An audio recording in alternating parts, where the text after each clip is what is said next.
एक सवाल हम और लेते हैं। बिहपुर विधानसभा के एक विधायक है कुमार शैलेंद्र जी, उसने कहा कि अगर आप बीजेपी को वोट नहीं दीजिएगा तो यानी आप राम मंदिर का विरोध करते हैं, मोदी जी का विरोध करते हैं और राजद में जो लोग हैं वो एकदम मियाँ का पार्टी है। और उसने एक और सवाल किया कि मियाँ जो है 20-25 बच्चा पैदा करता है और उसने ऐसे शब्दों का प्रयोग किया वो हम नहीं कर सकते। हमको चुका लिया एक तरफा करिए ना, नस्त नाबूद राजद का कर दीजिए एकदम साफ। राजद हिंदू नहीं है, वो मियाँ है, मियाँ है वो, चाहे कोई कैंडिडेट रहे। जी जी जी जी टीका लगाता है, ठीक रखता है, नहीं टोपी पहने जो हम मियाँ पर हमारा वैसे मियाँ सम्मान कर सकते 10 साल मियाँ का हम जो है ट्रांसफार्मर दिए, रोड बनाए, 10 को वोट नहीं दिया, 10 को वोट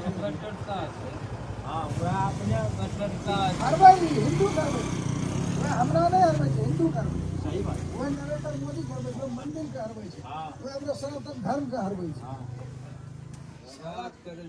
हम लोग जो है जमीन नहीं छो, एगो बच्चा पैदा कर वह सब वही जो 20 को पैदा दर्जन से कोई कम से हमने के जो बच्चा पैदा करा 20-20। देखिए, नफरत की संस्कृति भारतीय संविधान में और भारतीय संस्कृति नहीं रही है।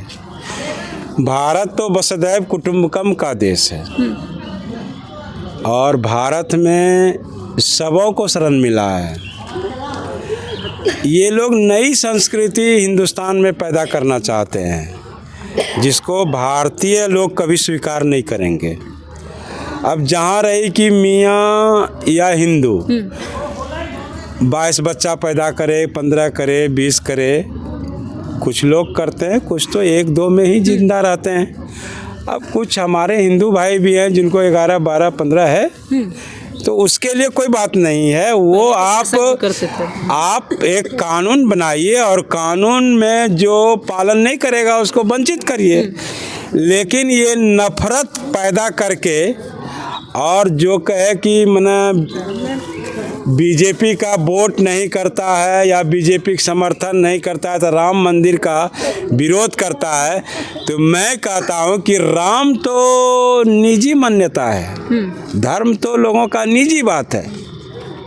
हमने एक जगह कहा कि भाई मैं नास्तिक हूँ और आमतौर पर मैं नहीं जाता हूँ प्रवचन सुनने के लिए, लेकिन बहुत बड़े बड़े लोग आते हैं तो उनका सुनता भी हूँ, लेकिन उस प्रवचन में कभी हमने संबुक की चर्चा होते हुए नहीं देखा। तो मैं बीजेपी के लोगों से पूछना चाहता हूँ कि संबुक कौन था जिसको आपने मरवा दिया? वो भी तो ज्ञान अर्जन करना चाहते थे, उसका हिसाब तो आपको देना होगा। अगर राम का आप हिसाब लाते हैं तो संबुक का हिसाब दीजिए।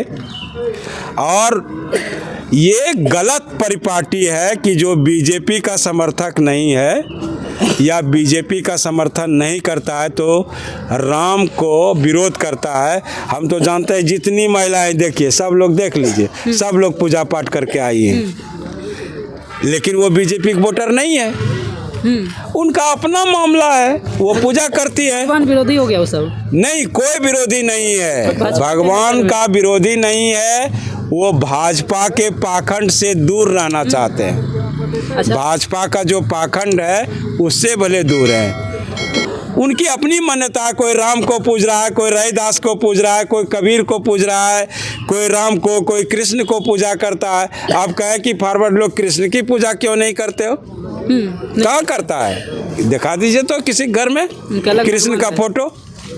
तो ये अलग मामला है, उनका अपना मान्यता, हम इसका भी विरोध नहीं करते हैं, लेकिन वो अपना है, हम लोग अपना करते हैं। जिनको इच्छा होती है वो पूछता है, जिनको इच्छा होती है नहीं पूछता है, तो वो कोई मामला नहीं है। मामला सिर्फ उनके नफरत फैला करके। और मैं एक शब्द, वो लोग कहते हैं मरते वक्त मकर ध्वज, वही जो है बीजेपी का शासन का अंत होने जा रहा है, इसीलिए सारे लोग चिल्ला रहे हैं। ऐसे भी कोई आदमी जब मरता है तो एक बार लंबी हिचकी लेता है, तो वही लंबी हिचकी का इनका शुरुआत है। मैं इस देश से, देशवासियों से और ख़ास करके नौजवानों से अपील करता हूं कि ये जो नफ़रत की संस्कृति फैला रहे हैं और किसी पार्टी का, किसी व्यक्ति का जो विरोध कर रहे हैं अनर्गल तरीके से, मैं भी करता हूँ मोदी जी का विरोध, बेरोजगारी पर करता हूँ, संविधान के छेड़छाड़ को लेकर के करता हूँ, ऐसे मुद्दे पर जो देश के लिए है और उसके साथ छेड़छाड़ कर रहा है।